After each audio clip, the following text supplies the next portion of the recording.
Shalom à tous, Baruch Hashem. On a le droit de reprendre la Torah 47 du Likutei Moharan, Ashkenazi Matov Chelkeno. Donc, cette Torah, hier, j'avais hésité un petit peu sur le Zman, dans quel moment elle a été dit. En fait, c'est la Shabbat Shuvah, c'est-à-dire c'est la Haftara du Shabbat Shuvah. Le verset qui est resté à le début, hein, c'est Va'achaltem achol v'savo avilaltem, il les ramène dans la Haftara du Shabbat Shuvah. Donc, ça, c'était pour la localisation de cette Torah-là. Donc, cette Torah, on a vu qu'elle parle de la Tavatachila, hein, de casser la Tavatachila, que lorsqu'une personne est dans la Tavatachila, eh ben, qu'elle sache qu'à ce moment-là, eh ben, il y a des dynimes qui sont sur lui quand tu as envie de manger, que tu n'arrives pas à te rassasier d'un peu de nourriture, que tu veux encore et encore, c'est qu'il y a des dynimes qui sont sur toi, Chas Shalom, et c'est un signe de pauvreté qui peut amener des hontes sur un homme, etc. Et on a vu que celui qui va casser Davka, la Tavatachila, qui va s'habituer à se nourrir essentiellement déjà du émet, c'est-à-dire de savoir que c'est Hachem qui nourrit, que c'est Hachem qui vitalise, que dans la nourriture, Hachem il met ce qu'il faut pour le nourrir, etc. Celui-là, il va pouvoir avec Hachem, et ben, Hachem va passer à travers lui pour faire, on avait vu, des miracles. D'accord. Kadosh Baruch Hu, il va faire avec lui des miracles, parce qu'on a dit que le fait de sortir de la Tavatachila, on reçoit la Eharat Panim de Kadosh Baruch Hu. Hachem, il est Nosé Panim, il élève son visage vers nous, il nous éclaire, on est dans la miséricorde, et quelqu'un qui tombe dans la Tavatachila, et ben Hachem, il cache son visage de lui, et donc la personne est dans une pauvreté spirituelle, et Hachem, c'est même amener une pauvreté physique, mais essentiellement on parle, enfin une pauvreté au niveau matériel, mais essentiellement on parle de pauvreté spirituelle, de conscience d'Akadosh Baruch Hu. Vezé Perouche, et on s'est arrêté ici. Vezé Perouche, il est le Perouche. Voilà. Vezé Perouche, Veistarti Panay, Vaya Lechol. C'est ce qui est marqué, et je cacherai mon visage, Vaya Lechol, et il sera la proie. Ouais, il sera lui en fait une nourriture qui sera consommée par les autres. Ken, Rabbeinu explique c'est quoi? C'est quoi Vaya Lechol? Que quand une personne, Hachem il casse son visage, elle devient elle-même les Echol, comme une nourriture. Il dit Hu Mastir Panim, c'est qu'Hachem il barach, et bien en réalité, il va cacher son visage. Comme c'est connu que la Tavatachila, comme on l'a dit au-dessus, hein, on a dit qu'un homme qui est enfoncé dans la Tavatachila, dans le désir de manger, et ben, il y a des rigueurs qui sont sur lui, des accusations. Et donc Hachem, il cache. La rigueur, c'est une forme où Hachem, il nous donne le dos, d'accord, il nous cache son visage, comme si que tu vois ton père qui ne veut pas te parler en ce moment, qui tourne le visage, Chas Shalom. Et à ce moment-là, donc tes tchilotes, ben, tu parles par à mon dos, quoi. Comme on dit, voilà, ma tête est malade, parle à mon dos. D'accord. Donc, ben, les tchilotes ne passent pas. C'est ce qu'on appelle la Astarat Panim. D'accord. Il dit ici le Rav Rouge, Pasuk Zemofia. Donc, ce Pasuk-là, il apparaît.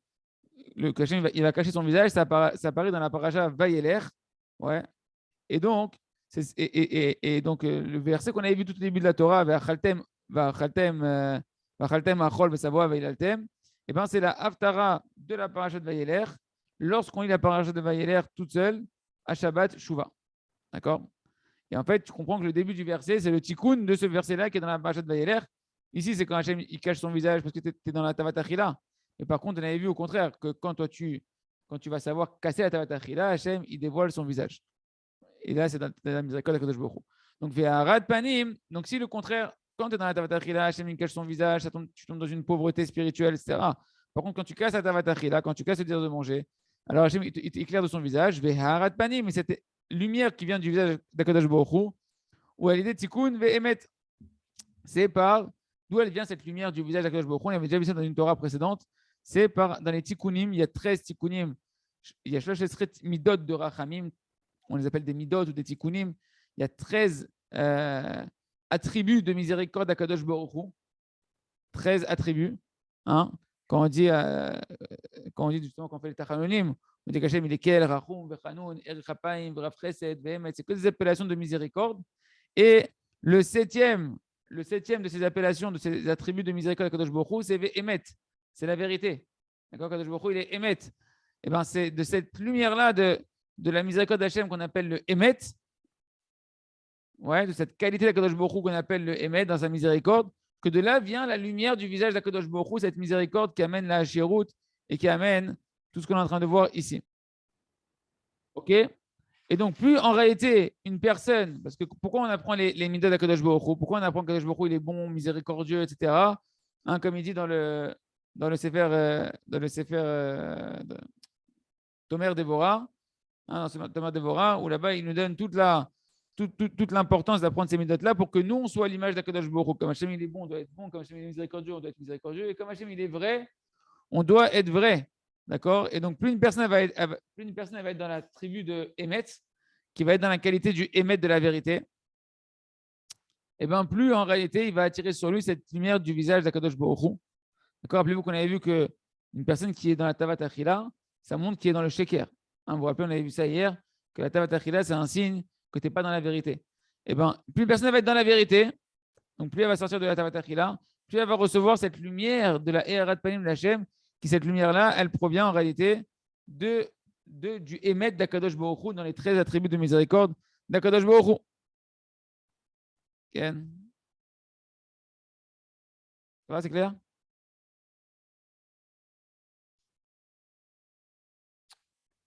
Ok. Ok, on continue. Et cette notion de Emet là, cette qualité de Emet là, à qui elle est rattachée? Qui c'est qui est le pilier du Emet dans les patriarches? C'est Yaakov. Phinat Yaakov, c'est la dimension de Yaakov, comme chez Katouf, dans Micha Zain, Ken, c'est marqué Titen Emet le Yaakov. Tu vas donner la vérité à Yaakov. Yaakov, c'est le symbole de la vérité. Ken. Et donc Yaakov, il va être le symbole de cette lumière du visage d'Akadosh Baruch Hu. D'où on voit ça que le Emet et Yaakov, ils sont liés ensemble et que le visage de la lumière d'Hachem, elle est liée au Emet qui est symbolisé par Yaakov. Ben, c'est un Télim qu'on dit le matin hein, dans la Tfila. Télim 24, on dit Mais Vakshe Vanecha Yaakov c'est là. Ceux qui désirent ton visage, Yaakov c'est là. Yaakov hein, à tout jamais. Et donc tu vois dans ce verset-là, tu as Yaakov et tu as le visage d'Akadosh Baruch qui est lié. Parce que vu que Yaakov il représente le Emet et que la lumière du Emet jaillit la lumière du visage d'Akadosh Baruch, un homme qui est dans le Emet, il va avoir un visage qui va être lumineux. Les tzadikim amitim, tu les vois, ils ont un visage qui est lumineux. Pourquoi? Parce que comme ils sont amitim, comme ils sont sincères et qu'ils sont véritablement vrais dans leur service divin et dans leur vie, eh ben, ils attirent sur eux l'éclat de la lumière du visage d'Akadosh Baruch Hu, la Erat Panim. Et ça, c'est Yaakov qui représente le Emet, donc qui représente aussi le Panim d'Akadosh Baruch Hu, la Erat Panim d'Akadosh Baruch Hu. Ok. Et là, attention, on passe à une autre notion qu'on n'avait pas vue encore. Donc, c'est cette dimension-là du Emet, c'est la dimension des Tfilin. Pourquoi? Parce que Yaakov ou Tiferet. On sait que Yaakov, Abraham, c'est Chesed, Yitzhak, c'est Gvura. Et Yaakov, c'est Tiferet, c'est la splendeur. D'accord? Klaliut Agevanim. On a vu plusieurs fois que la splendeur, c'est la globalité de toutes les couleurs. Hein, quelque chose qui est splendide, c'est quand tu vois un mélange de couleurs, tu dis, ouais, c'est merveilleux. Et ben là, c'est splendide, il y a une splendeur merveilleuse. Et ben la Tiferet, comme ça, c'est marqué que c'est la Klaliut Agevanim, c'est la globalité des couleurs. Phinat Tfilin Anikrat Per. Et bien, si Jacob il représente la splendeur, la Tiferet, on sait que les Téphilines, eux aussi, on les appelle la splendeur, puisque c'est marqué, comme je Katouv, Perecha, Chavosh Alecha, ta splendeur, elle sera sur toi. On dit ce verset-là dans Yecheskel 24 à propos de quoi? À propos des Téphilines, que les Téphilines, ils sont la splendeur du Ham Israël. Et donc, Yaakov, qui représente la Tiferet, qui représente la splendeur, eh ben, il est lié à cette notion de Tfilin, qui sont appelés aussi la splendeur, le PR, c'est la même chose que la Tiferet. Et donc, toute cette notion de vérité, d'où on va tirer en réalité le fait de pouvoir se rassasier d'un peu de nourriture et de pouvoir capter sur nous la lumière du visage d'Akadosh Baruch Hu, de la miséricorde d'Hachem, de pouvoir qu'Hachem puisse faire des miracles à travers nous, qu'il n'y ait pas de rigueur, mais au contraire, de la miséricorde sur nous, elle est symbolisée ici par Yaakov et les Téphilines. Vekar Asherut, Bamemet, et l'essentiel de la richesse, on a parlé de la pauvreté au début, ici, l'essentiel de la richesse, elle vient de la vérité. Comme dans Shabbat, Masechet Shabbat, page 104, Kushta Kae, ça marque la vérité, d'où tu vois que la richesse, elle vient de la vérité. C'est marqué que la vérité, elle se tient debout. Elle ne tombe pas. Tu ne peux pas faire tomber la vérité. Tu peux la masquer, tu peux essayer, etc. Mais la vérité, elle finit toujours par triompher. Parce qu'elle est vraie. Le mensonge, Shikra Lakae, c'est marqué là-dessus, c'est que le mensonge, il ne se tient pas. D'accord? Le mensonge, il ne se tient pas. Pourquoi? Parce qu'il n'a pas de véritable base. C'est quelque chose qui a été inventé. Il se base sur une notion de vérité qui est hein? Ouais, il n'a qu'un pied. C'est quoi qu'il n'a qu'un pied? c'est qu'en réalité, il tient sur quelque chose de très faible, il s'appuie sur un peu de vérité, et après il construit dessus un mensonge, mais ça finira par tomber. Donc la vérité, elle est appelée par quelque chose de stable, quelque chose qui se maintient debout. Quel rapport avec la richesse? C'est marqué dans la page Masechet Psachim, Gemara Psachim, page 119. Nos sages dans Bénis ont dit ce qu'on a vu dans la paracha justement de Korach, qu'on vient de passer il y a quelques jours, quelques semaines. C'est marqué que qu'au moment où Korach s'est fait engloutir, enfin les 250 Rachid Sanhedrin et tous ceux qui étaient avec Korach qui sont fait engloutir, et tout leur argent, Yekoum, on avait déjà vu ce mot-là pour dire que ça parlait de la stabilité des pieds. Et ici, Yekoum, c'est ce qui tient un homme, ce qui lui permet à l'homme la koum, c'est se mettre debout, qui permet à tout ce qui leur stabilité, s'est fait engloutir avec eux, leur stabilité qui était à leurs pieds s'est fait engloutir avec eux, c'est quoi? Ils ont dit Zemamono She'alav Ka'e. C'est l'argent d'un homme sur lequel un homme il se tient. Donc, de la même manière que la vérité, elle se tient, elle est kushta Ka'e, la vérité, elle se tient debout. De la même manière, un homme, il se tient debout dans son statut social grâce à son argent.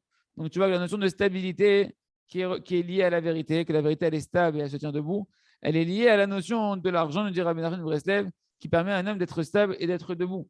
Donc, un homme qui va être vrai dans la vérité, il va attirer sur lui la richesse, il va attirer sur lui l'argent. Ouais, tu veux dire quelque chose? Non, ok. Bien fait. Et donc, ici, on voit aussi que l'argent, elle s'appelle la notion des pieds, parce que c'est marqué et toute leur stabilité qu'ils avaient à leurs pieds, c'est l'argent, d'accord, qui s'est fait engloutir avec eux. Donc, l'argent, elle s'appelle ici la notion des pieds, qu'un homme se tient dessus. Et bien, pareil, la vérité, elle a des pieds, elle a une stabilité. Donc, plus un homme va être dans la vérité, et la vérité, on ne peut pas être un homme vrai sans accomplir Torah et mitzvot. Il ne faut pas commencer à se dire non, moi je suis hyper sincère, je ne mens jamais, etc. Et tout. La base de la vérité, c'est Torah et mitzvot. C'est-à-dire que la vérité, c'est Hachem qui la fixe. Il n'y a que Hachem, il n'y a que les Chachamim qui peuvent te dire c'est quoi la véritable vérité. Parce qu'un homme, il dit non, moi je suis un homme super sincère, moi je suis droit, etc. Je ne mens pas. D'accord, mais tout ce que tu fais qui n'est pas ce qu'Hachem demande, ça s'appelle un mensonge. Parce que la vérité, c'est Hachem. D'accord. Donc, plus un homme il va être vrai, bien évidemment, il ne va pas mentir avec sa bouche, mais il va être aussi vrai dans ses actes, etc. Et il va être sincère, il va le faire avec une intention qui va être vraie, qui va être pure et pas pour des mauvaises intentions. Et plus il va mériter d'attirer sur lui. Donc la mida de Emet d'Akadosh Baruch Hu, autre caractère de Emet d'Akadosh Baruch Hu, que là-bas jaillit quoi? On a dit la lumière du Or Apanim, la lumière du visage d'Akadosh Baruch Hu, cette splendeur des tefilin, oui, qui est la notion du Emet, du Tiferet de Yaakov Avinu. Et à ce moment-là, il y a cette miséricorde d'Hachem qui vient sur lui et il aura de l'argent qui lui permet de se stabiliser dans sa voie d'Hachem, dans tout ce qu'il a besoin d'entreprendre. Parce que celui qui n'a pas l'attrait de caractère de la vérité, même s'il a beaucoup d'argent, eh bien cet argent-là ne va pas lui permettre d'avoir une stabilité parce qu'il n'aura pas de confiance véritable en lui. Il sera constamment, et j'en ai connu des gens comme ça, des multimillionnaires que tu vois qu'en réalité, quand tu les côtoies tous les jours, tu vois qu'ils sont remplis de soucis, d'angoisse. Il n'est pas stable, le bonhomme. Je ne comprends pas. Tu as des millions en banque. Pourquoi on sent que tu vacilles à l'intérieur de toi? Parce que tu n'es pas dans le Emet encore. Parce que tu n'es pas dans le Emet. Le Emet et la Emouna, ça va ensemble. Une personne qui va remplacer son Emet, sa Emouna, il n'y a rien qui le déstabilise. Parce qu'il sait que c'est Hachem. Il sait que tout c'est Hachem. Il est stable. Et c'est Hachem, c'est son père. Il est entre les mains d'Hachem. D'accord? Donc, il y a un lien étroit ici entre les tefilin, la vérité et l'argent. Et la richesse. C'est que Ramuz ont dit sur le verset, et ta vie, elle va être tlouim, dépendante. Ouais. De quoi on parle? Dans ma série de Brachot, de la Gemara, page 24, c'est marqué Zéatolé tfilav. Qui c'est qu'on va faire pendre sa vie un peu comme ça en suspens? C'est celui qui fait suspendre cette filine. On a étudié dans les Brachot de filine qu'on n'a pas le droit de prendre cette filine et de les balancer par les lanières, de les accrocher sur un porte-manteau par les lanières, etc. C'est un bisayon pour les tefilines, c'est un manque de cavote pour les tefilines. Et les tefilines, on sait qu'ils sont, on avait vu dans l'écouté Moran, qui sont une source de vie spirituelle et de vie physique. Comme il a dit Rish Lakish, tout celui qui met les tefilines, dans ma série Menachot, page 44, tout celui qui met les tefilines, ma'arich yamim.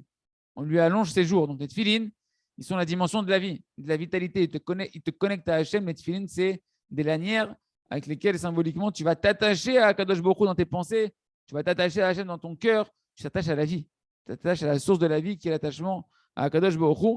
Et donc toi maintenant tu suspends tes tefilines, Chas Shalom, alors ta vie aussi elle va être en suspens parce que tu rigoles avec le symbole de la vie, de l'attachement à la vie qui est Kadosh Baruch Hu. Ça c'est le sens simple que la Gemara amène. Vézé chez Tolet Tfilah. Donc celui qui est en train maintenant de mépriser cette filine, c'est-à-dire qui suspend cette filine, qui méprise cette filine, donc il endommage quoi, d'après ce qu'il a dit Rabbi Nachman? La qualité de la vérité. Puisque les tefilines, c'est la splendeur c'est Yaakov, Yaakov c'est la vérité c'est l'attachement à Kadosh Baruch Hu. Quand tu es attaché à la vérité, c'est que tu es attaché à Hachem. C'est ça les tefilines. Les tefilines, c'est que je veux rester attaché à la vérité, je veux que mes pensées soient toujours attachées à Hachem, que mon cœur soit toujours attaché à Hachem, que ma main, quand elle va agir, elle va rester attachée à Hachem, que mes yeux, là où je mets les tefilines entre mes yeux, eh ben, ils voient partout à Kadosh Baruch Hu, etc. Donc celui qui endommage les tefilines, qui m'évase les tefilines, qui suspend ces tefilines, il endommage quoi? Il endommage la qualité de la vérité. Ah, alors toi aussi ta vie, Chas Shalom, elle va être en suspens. D'accord? Ça veut dire quoi? Ça veut dire que eh ben, ton argent, la notion de l'argent, vu que ta vérité, elle est bancale, eh ben, ton argent aussi, elle va être bancale. C'est-à-dire qu'à l'intérieur de toi, même si tu as de l'argent, tu vas te sentir bancal. Tu ne te sens pas stable, tu ne te sens pas serein, tu ne te sens pas rempli de confiance.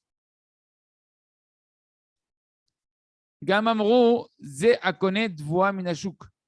Ils ont dit aussi sur ce verset-là que ta vie, elle va être mise en suspens, ouais, ou elle va être en balance. Dans ma Sechet Nachod, page 103, c'est marqué à Moudbet. De qui on parle? De quoi on parle? On parle de celui qui va acheter Zéakone de voix Minashuk, celui qui doit aller acheter sa récolte dans le champ. Rachid explique là-bas de quoi on parle, c'est que quelqu'un, il n'est pas propriétaire d'un champ. Il n'a pas son propre champ, sa propre auto-agriculture, il n'a pas la richesse d'avoir des propres terres qu'il cultive, parce qu'à l'époque, l'argent, c'était symbolisé par l'agriculture essentiellement, d'accord? Il n'a pas sa propre agriculture, donc il doit aller tous les jours au marché. Donc, sa vie, elle est dépendante tous les jours. Est-ce que je vais avoir l'argent de pouvoir acheter, etc. Et tout. Il n'a pas la sérénité d'avoir devant sa maison tout son potager, etc. Pour pouvoir s'auto-nourrir et être, entre guillemets, s'auto-nourrir, hein, et d'avoir cette dépendance, cette indépendance financière. Je ne sais pas s'il aura suffisamment l'année prochaine de l'argent pour pouvoir s'acheter de quoi manger, etc. Comme ça, il explique Rachid. Sa vie, elle est en suspens. Donc, en fait, c'est une notion de quoi? D'instabilité financière, qui est la notion de pauvreté. Mais attention, cette pauvreté, c'est une instabilité financière matérielle, mais encore une fois, c'est une instabilité financière, c'est une pauvreté spirituelle intérieure que le bonhomme, il n'est pas heureux de ce qu'il a, il n'a pas la confiance en Kadosh Baruch Hu, il n'est pas dans le émet que Hachem, il te donne la vie, Hachem, il te donnera à manger et à pouvoir à tes besoins de ta femme et tes enfants. Tant qu'une personne n'a pas ça, il est dans une pauvreté, il est instable à l'intérieur de lui-même, il est en panique à l'intérieur de lui-même, il pense à demain, après-demain, le mois prochain, l'année prochaine, et mes enfants, et mes petits-enfants, etc., etc. Et Rabbeinu Mevaer, c'est quoi le lien profond qu'il y a entre ces deux drachotes-là de Chazal sur le même pasouk, ouais, qu'on vient de voir par rapport au tefilin, celui qui suspend cette tefilin, et celui qui achète sa récolte dans le champ, qui n'a pas son propre champ à lui, qui achète sa récolte dans le marché, le chouk c'est le marché, Mechila, qui n'a pas sa propre récolte de son champ à lui. Nous dit Aïnou, Shadalut, Ba Alede, Bgam Atfilin, Alede, Bgam Shelemet. C'est pour te dire qu'en réalité, la pauvreté, elle provient à la fois de l'endommagement des tefilines, parce qu'ici, on voit bien qu'on parle de quelqu'un qui est la pauvreté, il n'a pas son propre champ. Donc là, c'est clair qu'on parle de la pauvreté. Quel rapport avec les tefilines que tu as mis en suspens? Parce que la pauvreté, elle vient que tu as endommagé les tefilines. C'est quoi les tefilines? Tu as endommagé ce que représentent les tefilines, qui est la qualité de la vérité. Parce que tu t'es écarté de la vérité. Parce qu'en suspendant tes tefilines, c'est une symbolique de dire que tu méprises la vérité, Ken, que tu méprises la vérité qui, elle, est la stabilité, parce que la vérité se tient debout. La vérité, elle n'est pas branlante, elle est forte. Une fois, on a dit au Ravarouche, ouais, comment faire avec tous les gens qui disent du Lachon Hara sur vous et sur comment vous enseignez la Torah, etc. Il y a des gens qui parlent. Il a dit, la vérité, elle se tient debout. Il n'y a pas à se battre. La vérité, elle finit toujours par triompher. Il n'y a pas à la défendre. La vérité, elle s'autodéfend. La vérité, le mensonge, il finit un jour, la tempête, elle finit par passer. Et la vérité, elle restera en place. Donc, la vérité, c'est la stabilité, c'est ce qui se maintient debout. Ken.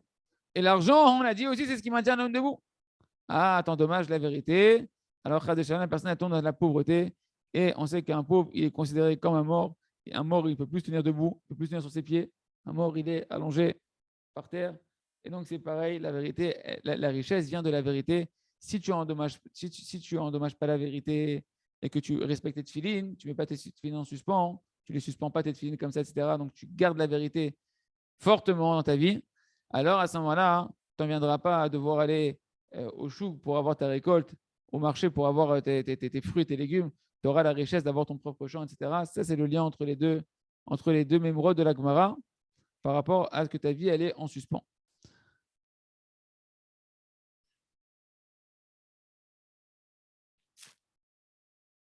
Ok, pour aujourd'hui, on va s'arrêter là pour l'écouter, Moharan. On continuera demain pour voir le lien avec l'état d'Eretz Israël. Et vous allez comprendre que Eretz Israël, ce n'est pas une terre de miskin, ce n'est pas une terre où il n'y a pas à manger, ce n'est pas une terre où il n'y a pas de parnassa. C'est une terre qui est débordante de bracha, mais c'est une terre de vérité. Et un homme qui ne rentre pas dans la vérité en Eretz Israël, eh ben, miskin, il peut être un miskin, il peut être en galère financièrement. Azir Hashem, qu'on verra demain comment fonctionne cette notion de Eretz Israël, et que Eretz Israël, c'est une terre où coule le lait, le miel, qui est remplie d'abondance, que tout le monde puisse monter en Israël. Et Hashem, trouver la bracha ici, l'abondance ici, Hashem, en cherchant à être des juifs authentiques, des juifs véritables. Hazak, Benitrazek.